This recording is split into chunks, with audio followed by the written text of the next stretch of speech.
Hi there, my name is Sam. I run a local SEO agency, and in this video, we're going to cover a 2025 SEO plan for small businesses.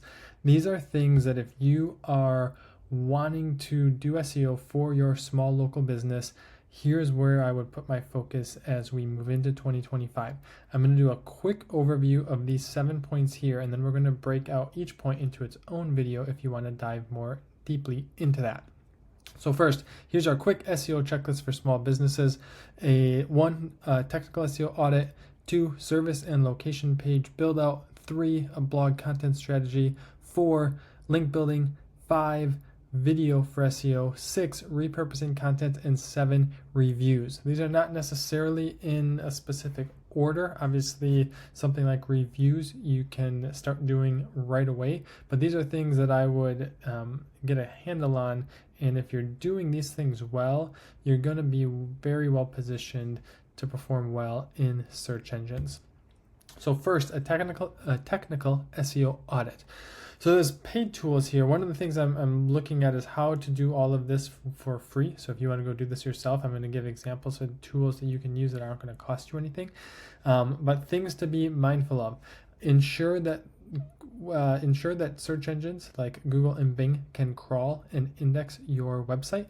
And so using Google Search Console and Bing Webmaster Tools is one way to make sure that your site is being indexed by those search engines and that Google can crawl them or Bing can crawl them. And if they can't, it'll show you why they can't. So then those can be fixed and resolved. Making sure your site is mobile friendly and that it loads quickly. So optimizing site speed and mobile friendliness. There's Google has page speed insights that you can use. You just Google page speed insights. You can throw in your URL there, and it's going to give you a mobile and a desktop score, and it will show you if your site is not performing well, where those issues are coming up. The third one, fix broken links and duplicate content. So if you have broken links on your site, if you have duplicate content on your site, you want to get that cleaned up. Screaming Frog has a free version of their tool. I believe it scans 500 URLs. So if it's a smaller business without tons of pages, that should be decent for you to use and at least get going. And then check your robots.txt file. This you can also do in Google Search Console, but this is just making sure that you're allowing Google and search engines to crawl your website. If you're blocking search engines, sometimes by default or without knowing, people are blocking search engines in that file. And it's a very easy fix, but you want to make sure that you are allowing in who you want to be allowing in. So one, that's just like technical SEO. Can search engines crawl your website? Number 2, service and location pages. So you want, as a small business, specifically for local businesses, you want dedicated service and location pages. And so I'm using an example for an attorney here, but you'd want to optimize for keywords like personal injury lawyer in Atlanta, car accident lawyer in Atlanta, truck accident lawyer in Atlanta. If you were a plumber, you would run a new plumber in Atlanta. If you were a landscaper in Atlanta. And then each of your main service types. So in the attorney case, if they did car accidents, truck accidents, and general personal injury, I would want pages for all 3 of those. Then within those pages, you want to include localized content and ideally customer success stories. And so if you have testimonies from an Atlanta client, having that featured on the Atlanta page is helpful. Having content that's specific to Atlanta or whatever city you're targeting is also helpful for there. If you have, and this is debatable, but this is normally how I approach it. If you have 5 services and 5 primary locations, I would create 25 pages. A personal injury attorney Atlanta page, a personal injury attorney Buckhead page. In some cases, you can get away with fewer pages, and maybe instead of having 25 pages, you do a main service area page, so personal injury, a car accident, truck area page, and then you do just a location page that highlights each of those.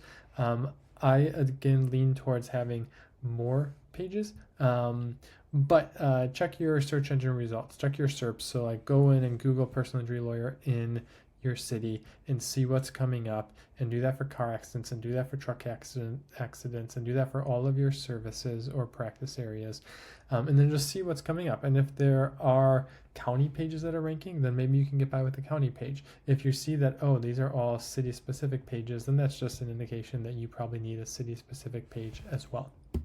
All right, moving on. The next one, in addition to service and location pages, you then want blog pages and articles on your site. So you want to create a blog content strategy. Having blog posts is going to establish yourself as an authority in your space. It's going to show Google that you know what you're talking about, that you are an expert in these areas. A very simple example and way to think about why is this important. Some people will ask, do I still need blogs in 2025? I would lean towards yes. If you have two websites that are both attorney sites, and one site has just the core practice area pages, they have their personal injury page, their car accident page, and their truck accident page, and the other site has each of those pages, and everything else is the same, but that other site also has 5 car accident blogs and 5 truck accident blogs and 5 personal injury blogs, or 10 or 20 of those. Everything else being the same, that site that has that blog content, assuming that it's decent content, assuming that ideally those pages are linked together in a way that makes sense and is helpful to people, that page with that extra content is usually going to be viewed as a more authoritative site. And in addition to each of those pages could be driving organic traffic to the site, which is also sending strong signals to Google. Those pages are going to help your main practice area pages, which are pages that are going to be typically more valuable for you because they're going to drive ideally people who are looking for that type of work. So I would say yes, you do want blog posts. I would go 4 to 8 posts a month, even for a local business. So I would lean towards that. I would align all your blogs to your service and location pages. So if I had 25 service and location pages, I would start for a goal of like, hey, can I get 5 blog posts for each of these? So if I have a personal injury Atlanta page, can I get 5 blog posts that deal with personal injury cases in Atlanta and Georgia? The same for car accidents, the same for truck accidents. And then in each one of those blogs, I want to be linking back to that main location page. So just a couple of examples of how to think about this, but for Atlanta personal injury blogs, the top 5 most dangerous intersections in Atlanta and how to avoid them, who is liable for an Atlanta trucking accident, driver, company, or manufacturer, where you're topically relevant, you're locationally relevant, and then in this Atlanta trucking one, I'm going to be linking back to my Atlanta trucking accident personal injury page. Next, we're going to move on to link building for small businesses. So we can make a whole series, and we probably will at some point, on link building. But the quick SparkNotes version here, you want to claim all of your core citations. So your Google business profile, Yelp account, Apple Maps, industry-specific citations. You want to make sure that you have your listings and that those are all filled out. That's sort of step number 1. That's the low-hanging fruit. Then ideally you want locally relevant links. And so if you're in Atlanta, getting links from Atlanta-based publications or news sources, or even other businesses, those are helpful. They're organizations. And then you want industry-specific links. And so if you are an attorney, then getting links from other legal websites are going to be helpful. It doesn't mean that other general websites won't be helpful, but specifically locationally relevant and industry relevant are the main links that we're looking for. There's lots of ways you can go about link building, but a couple of quick ones. Look for partnering with local organizations. So some of that could just be your local chamber or things like that, just within your city, like joining that, getting links back from them. That's going to be helpful. Then you can look at guest blogging, and this is, it's a manual process, but connect with local businesses, connect with industry-specific sites, and see if they'd be open to allowing you to write a blog post for them. And then within that blog post, you're going to have a link back to your site. Again, there's lots of other ways that you can do this, but those are some quick, easy ones that are generally safe to do, and ways to get backlinks for your website. One other note on link building, vary your links as far as where you're getting them from and where you're sending them to. So you want your homepage for sure, you'll want some, but then those industries or those locations and service specific pages, you'll want some, and then even the blog posts, ideally you could get links there. And if you're specifically trying to rank for a certain service or city, directing links to that page or those blog posts are usually going to be more helpful to you for that. Number 5, video and SEO for small businesses. So this is expanding beyond kind of traditional SEO, but I believe that video is really important for SEO. I think it's going to become more and more important. And this is for a couple of reasons. It helps you claim valuable SEO real estate. So one, people are searching on YouTube or even TikTok or Instagram, especially the younger generation.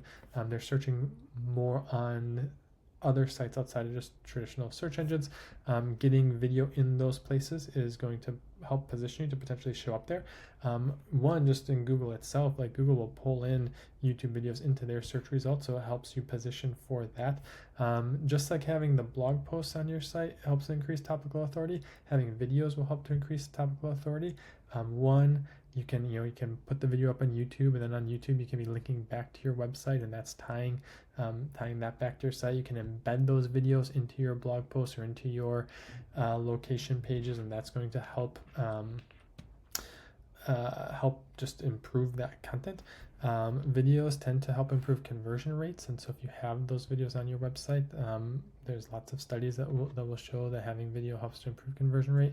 And then it also is just additional content that you can use for repurposing, which we are getting into point number 6 now, about repurposing content. So creating content takes a lot of time, it takes energy, it takes resource, and so you want to get the most out of it that you can. And so here's how you can think about it. You can turn blogs into videos or infographics or social posts. You can turn videos into blogs and social posts.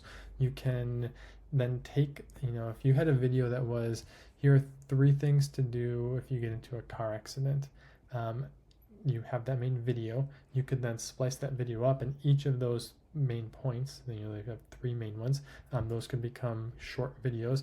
Each of those 3 points could become a LinkedIn post or a Twitter post or a Facebook post. And so you have that one video, but then you have 3 short videos. Now you have 4 total videos, and those videos can then be posted on all these social media platforms, which helps you to reach new audiences. It helps you to expand your digital footprint. I think in a lot of ways with AI and where AI is getting trained, having content that's on Reddit or Quora or LinkedIn, as well as your website, as well as YouTube, better positions you for being a source in AI-generated search results like ChatGPT or Google's Gemini or others. And so one way to think about it, you could take one video and turn that into a blog, a LinkedIn article, 3 LinkedIn posts, 3 Facebook posts, 3 tweets, 3 Google Business Profile posts. Right there, that's 15 pieces of content instead of just that one main video. So there's way more that can go in here. Gary Vee has this has a nice PDF document he released a number of years ago on, I think he calls it the content pyramid. That's a helpful document to go through if you haven't seen it before, to think through some of this. But I think that this all matters. And then finally, and this is one of the most important ones, saving the best for last maybe, but getting reviews for your business. Everyone watching this probably already knows this, but you want to, reviews, one, they help to improve your SEO. So you have better reviews, I should say good reviews, but good reviews will help improve your SEO. It helps to build trust. It helps to improve conversion rates. You want to look for reviews on Google Business Profile, Yelp, Facebook, industry-specific platforms. I would lean towards Google Business Profile as the number 1 spot, but be mindful of your industry and where people search for your type of work, and that Google might not always be the best one for you. In the perfect world, you're able to get a lot of reviews and spread them all across all of those and be well positioned across the board there. Then last, and we'll get into a whole video on this, but ask for reviews. Generally, people don't leave good reviews as much as they would leave a bad review. and it's better to just go and ask. You will get more reviews if you ask, and so that should just be a part of your process as you're working with a customer, is at some point in time making an ask for a review. It doesn't mean they will leave it. Sometimes people leave reviews and then they don't show up, and that all happens, but you want to do it. You want to ask, you want to get more reviews. That's going to help you. So wrapping up, here's our 2025 quick SEO checklist for small businesses. 1, do a technical audit. Make sure that search engines can crawl your website. 2, create service and location pages for all of your main services and locations. 3, create a blog content strategy that's going to align with those service and location pages. 4, work on building locally and industry relevant backlinks for your site. 5, incorporate video into your content strategy. 6, make sure you're repurposing content to get the most juice out of it as you can. And 7, make sure that you are getting and asking for reviews to your Google business profile, Facebook, Yelp, and industry specific citations and directories and listings. So that's what we have for this video. This was an overview. We're going to dive into each one of those 7 points in their own video. So stay tuned for more in our small business SEO series, and you can find the whole series at sambretzman.com. Thank you for watching. I hope this was helpful, and I hope you have a great day.